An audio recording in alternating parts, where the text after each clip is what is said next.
Speak English better with Copilot Podcast. Imagine standing in a really busy, crowded market in a brand new country. Oh, yeah. Such a classic scenario. Right? The air smells amazing, and you see all these beautiful, bright fruits stacked super high. Your stomach is like completely empty. We are so hungry at that point. Exactly. And you want to point to the food, talk to the seller, maybe buy a snack. But when you open your mouth, you realize you do not know a single word. Not one. Yeah. It is just you, the food, and this giant wall of silence. It is, it's an incredibly frustrating feeling. I mean, as an intelligent adult, your brain knows exactly what that food is. You know what it tastes like. Yes.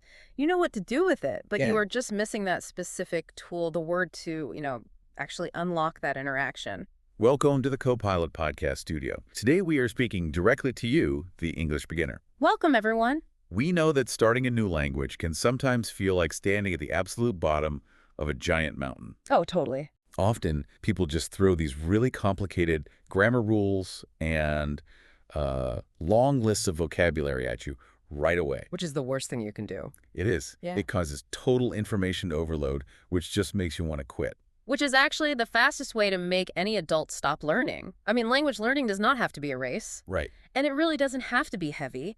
In fact, if we look at the science of how human memory works, the best way to learn is to start with things that are simple. Simple and visible, right? Exactly. Things that are already a part of your daily life.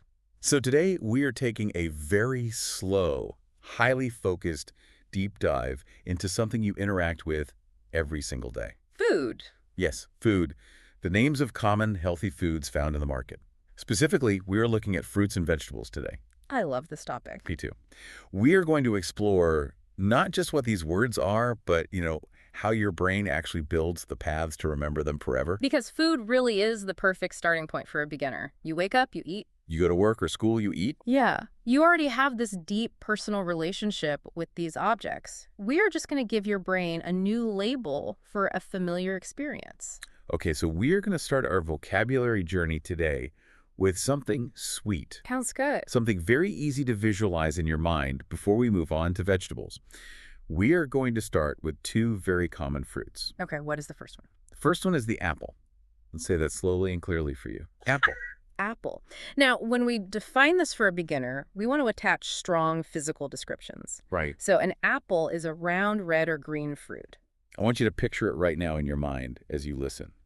Think of the shape first. Mm-hmm. It is round, like a small ball you can easily hold in one hand. And now think of the color. Yeah, it can be a bright, shiny red, or it could be a crisp, bright green. That round, colorful fruit is an apple. And our second focus word for today is the banana. Let's say it together. Banana. Banana. A banana is a long yellow fruit. Picture this one right next to the apple in your mind. It is not round, it is long. It has a gentle curve to it, actually. Yeah, almost like a smile. And the color is yellow, a bright, sunny yellow. A long yellow fruit is a banana. Now, you are hearing these sounds, apple, banana. But we are doing something very specific by focusing on the colors and shapes. I actually want to stop and push back on this for a second. Oh, okay. Go ahead. Because if I am an adult beginner, why do I need to sit here and picture a round red ball or a long yellow smile? That is a fair point. Isn't it faster to just look at a dictionary, see the word in my native language, see the English word, and just memorize the list? That is a very common question, actually. Why go through all this effort to visualize colors? Well, it gets right to the heart of how our memory works. When you just look at a translated list on a piece of paper, you are only using a very small part of your brain. Oh, really? Yeah, it is just raw data. And the human brain is actually quite bad at holding on to raw, abstract data. Interesting. If you memorize a list of 10 words today, they will likely disappear by tomorrow. It's kind of like trying to hold water in your hands. It just slips right through. That is exactly it. But when we add visual connections, when you mentally link the shape round and the color red to the new sound apple, you are lighting up the visual areas of your brain at the exact same time. Oh, wow. You are building multiple bridges to the exact same memory. It is a concept in psychology known as dual coding. Dual coding. Yes. You are using a picture and a word together. I like to think of learning a new word like walking through a really huge field of tall grass. Okay, I like this. The very first time you walk across that field, The very first time you hear the word apple, the grass just bends. Right. When you walk away, the grass stands back up.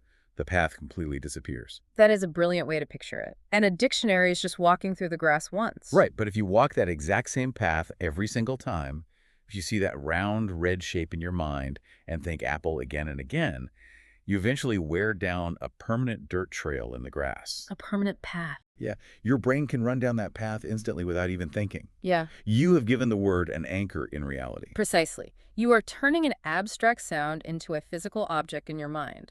Now, let us slowly build on that path. Okay, how do we do that? Well, knowing the noun is great, but we need to use it. Let us put these words into very small, very useful phrases. Oh, good idea. The first phrase is about expressing something positive. Listen closely to this. I like apples. I like apples. Notice how simple that is. Just 3 small words. Yeah. Take a deep breath right now Yeah. and try saying it out loud wherever you are. I like apples. It is short, it is positive, and it immediately makes the vocabulary personal to you. Yeah. Now let us try a question.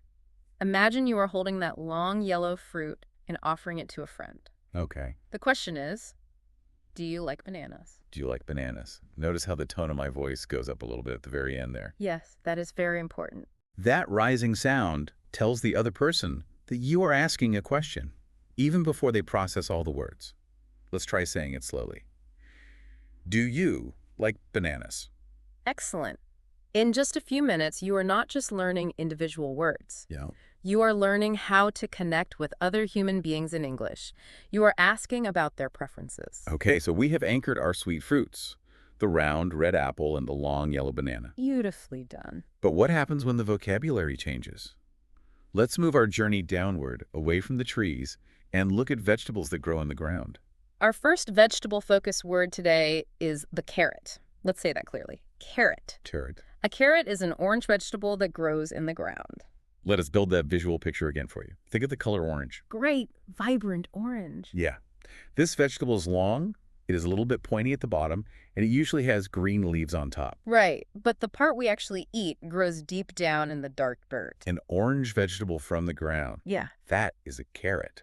Now, what happens when we take that carrot, we take some lettuce, we take some tomatoes, and we mix them all together in a big bowl? Oh, no, this one. We arrive at our next focus word. Salad. Let's say it. Salad. Salad. A salad is a mix of fresh vegetables. I notice a little shift here. An apple is one specific thing. A carrot is one specific thing. Yeah. But a salad is a category. It is. It is a mix of many things.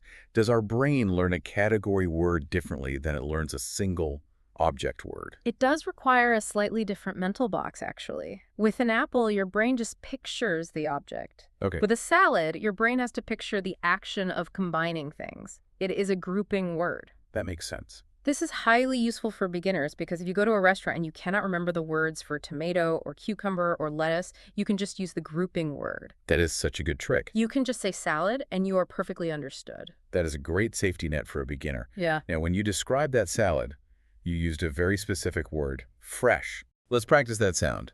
Fresh. Fresh. You said a salad is a mix of fresh vegetables. Fresh means food that is recently picked. Exactly. It is not old. It has not been sitting in a dark box for 3 months somewhere. It just came from the earth. That is correct. Fresh food is crisp. It is full of life and flavor. But I want to challenge this a little bit. Okay. We're designing this deep dive for English beginners. We Yeah. just learned carrot and salad. Those are concrete things I can physically hold in my hand. It's true. But fresh is completely abstract. It is a quality.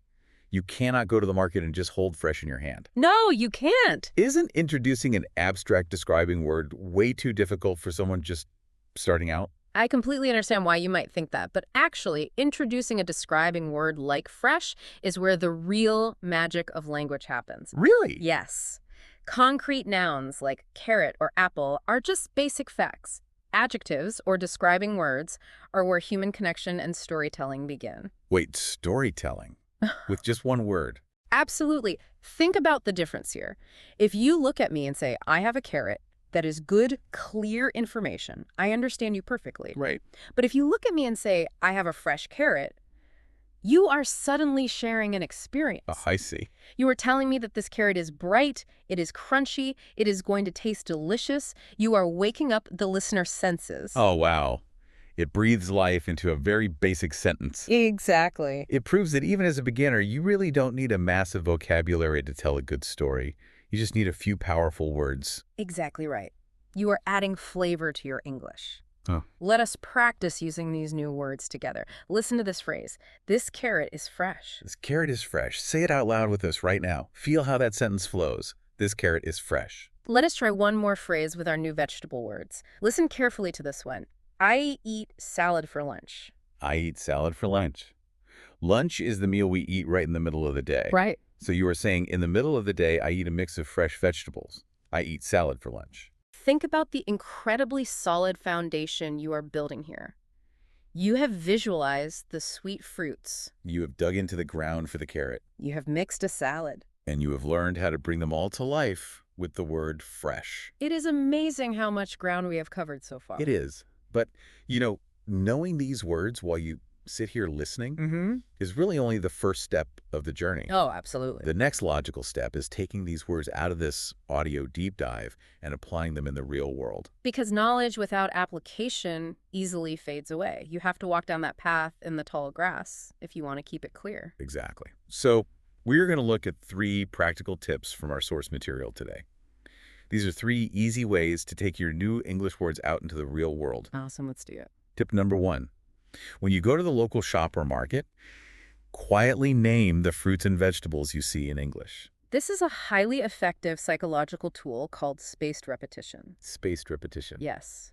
You are using your normal daily environment to trigger your memory. I absolutely love this idea. You don't need to sit at a desk with a heavy textbook to study. Not at all. You can use your local grocery store as a living classroom. You walk in, you smell the produce section, and that smell tells your brain to get ready. You see the red fruits piled up, and in your mind, you just say, apple. You see the yellow fruits, and you say, banana. You look at the orange vegetables, and you say, carrot. And if you are feeling shy, you do not even need to say them out loud. Oh, that's true. Just thinking the English word while looking at the physical object creates a powerful, lasting bond in your memory. Yeah. It costs absolutely nothing, and it turns a boring chore like grocery shopping into a highly rewarding game. That brings us to tip number 2 from our source material. This one is about personal connection. Okay. Use the phrases I like or I do not like to talk about food. We practiced the positive side earlier. I like apples. Right. But it is arguably more important to learn how to express when you do not enjoy something. Really? Why focus on the negative? I mean, if I am a beginner, shouldn't I just focus on learning the names of the food so I can buy it? Why does my opinion matter? Because strong emotion cements memory.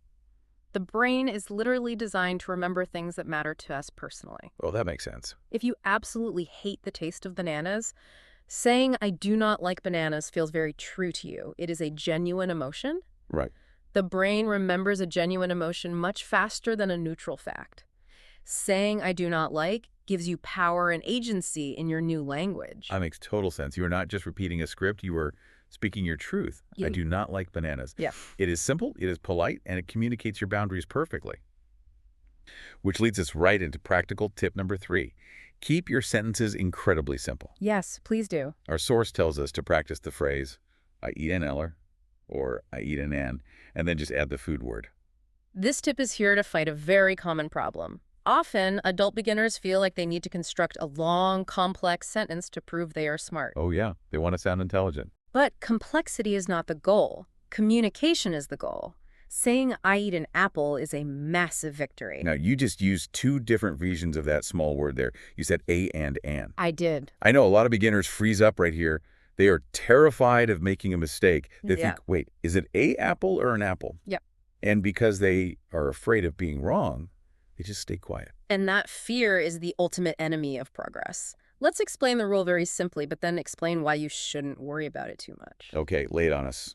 The rule is entirely about sound. We say, I eat an apple because the word apple starts with a vowel sound, that open sound, an apple. Right. It helps the words flow together without a harsh stop in the back of your throat. Right. But we say I eat a banana or I eat a carrot because those words start with consonant sounds. Exactly. A hard b sound or a hard k sound. A banana. A carrot. An apple. Exactly. It is a very nice detail to notice, but listen to me carefully. Listen up, guys. If you go to the market tomorrow, and you point to the fruit and say, I eat an apple, the seller is not going to laugh at you. No, they are not. They are not going to fail you on a test. They are going to understand exactly what you mean, and they will simply hand you an apple. That is such an important reminder. The main goal is to connect. If you accidentally make a tiny grammar mistake, but the other person understands you, you have successfully spoken English. 100%. Perfection is an illusion. Taking small, confident steps is reality. So we have covered some wonderful territory today. We have learned words, we have explored the psychology of how our memory connects shapes and colors to sounds, Yeah. and we have discussed how to use your local market as a classroom. Now, we want to turn the focus entirely over to you, the listener, for a little bit of active practice. This is the fun part. We're going to give you a few very simple sentences with a blank space at the very end. We will pause and leave a brief moment of silence. During that silence, we want you to fill in the blank. Say the word out loud if you can. Or just think it clearly in your mind if you are on a train or something. This is a safe space to test your memory. Do not worry about mistakes. Here's the first one. Think about the phrase, what is your favorite fruit? Okay. Now you answer, my favorite fruit is... Did you picture the round red shape? Did you say apple? Or maybe you pictured the long yellow shape and you said banana. Whatever you chose, your brain is successfully retrieving information right now. Let's try the next one. This is about our vegetables. Okay. I eat, fill in the blank with a vegetable, every day. Ready? I eat, blank, every day. You could say, I eat carrots every day. Or, using our grouping word, you could say, I eat salad every day. Both are perfect, clear English sentences. Okay, let's do one more. This is about expressing your personal emotion. Oh, I like this one. Finish the sentence with whatever food you choose. I like. You could say, I like fresh apples. Or, I like yellow bananas. Or, I like crunchy carrots. If you are filling in those blanks, you are speaking English. You really are. You are successfully walking down that brand new path in your brain. Let us do a very quick summary of what we built today. You started with the apple, linking the sound to a round red or green fruit. Yeah. You learned banana, picturing a long yellow shape. We moved down to the ground to learn carrot, the vibrant orange vegetable, and we learned how to combine them into a salad. Most importantly, you learn how to breathe life into those words using the abstract describing word, fresh. And you learn that making tiny mistakes with a or an does not stop you from communicating perfectly. You have built a really, really solid foundation today. Before we sign off, we want to leave you with one final thought to explore on your own. It is a cool way to test your new skills tonight. The next time you are sitting down for a meal, maybe lunch today or dinner tonight, I want you to pause before you take your very first bite. Just for a second. Look closely at the plate in front of you. Can you name the colors of your food using your new English words? It is a great exercise. Is there something red? Is there something yellow or green? Does the food look fresh? Use that quiet moment at your own table to recognize that the world is no longer just a wall of silence. No, it isn't. You are unlocking it one single word at a time. Your daily life really is your best classroom. We hope you enjoy exploring it. Thank you so much for joining us on this deep dive at the Copilot podcast studio. Keep walking those new memory paths, keep practicing, and we will be right here waiting to guide you when you are ready to learn more.